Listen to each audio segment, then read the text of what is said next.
While doing some research, I discovered another fifth great grandfather who fought during the American Revolution.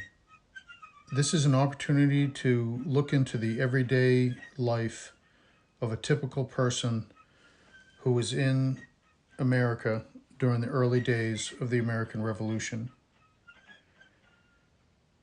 David Blakney was born in Ireland around 1745.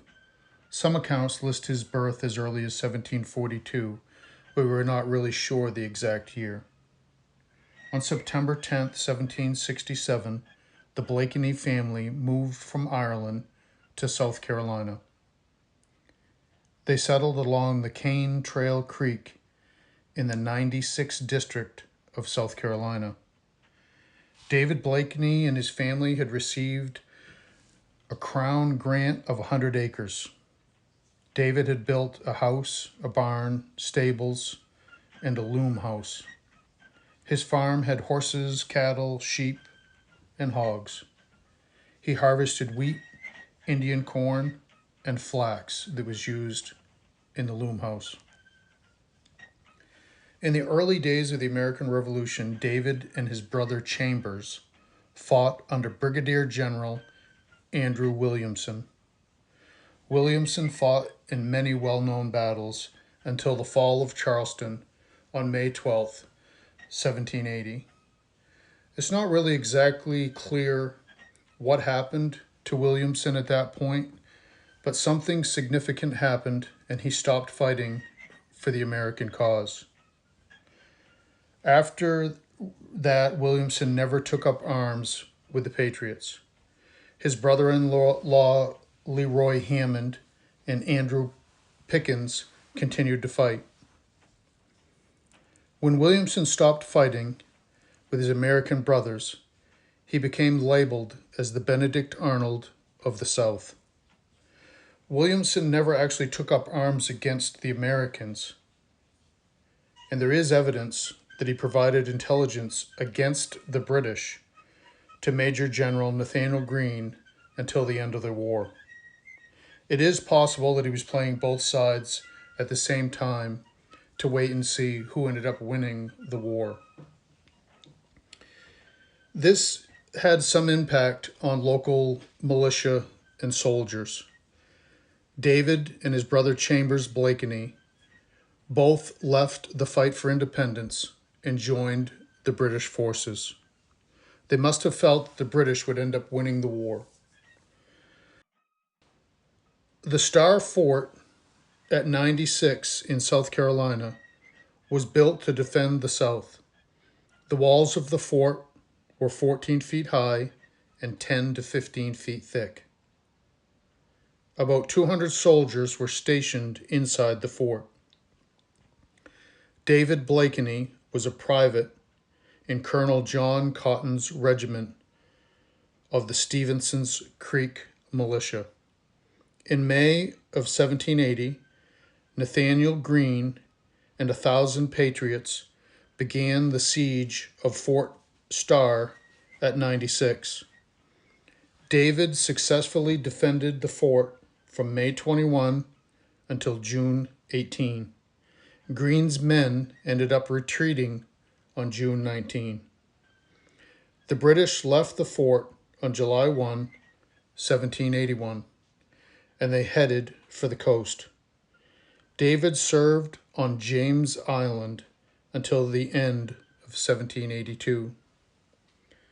Near the end of the American Revolution, in the latter part of 1782, the Blakeney family was evacuated from Charleston, South Carolina, on a ship named the Argo. They sailed to Halifax, Nova Scotia. They landed there on November 21, 1782. That first winter was cold and miserable. David was age 38 in 1783.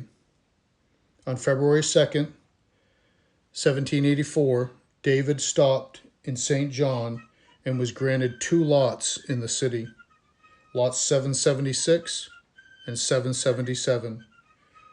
When David realized that each lot was only 40 feet by 100 feet, he knew that he needed to go elsewhere.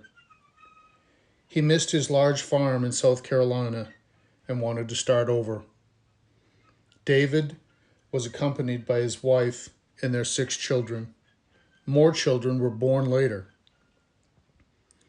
David submitted a claim in the amount of 147.15 pounds to cover the loss of his 100 acres of prime South Carolina farmland, his 6 horses, 14 cattle, 15 hogs, 5 sheep, and farming equipment had all been taken by the American rebels. In 1784, David moved to Petitcodiac. Proper spelling was not critical in the late 1700s. Official records were often written, however words sounded to the author of the document.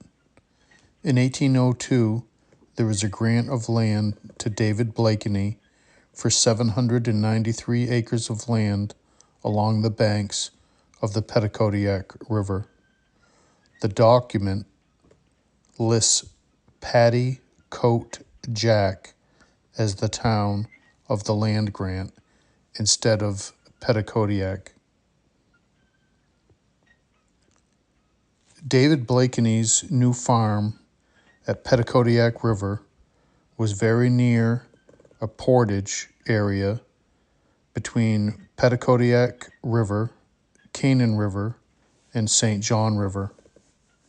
In later years, David often rented out rooms to travelers, and he was known for feeding his guests elegant meals of salmon that he had caught in the Petitcodiac River.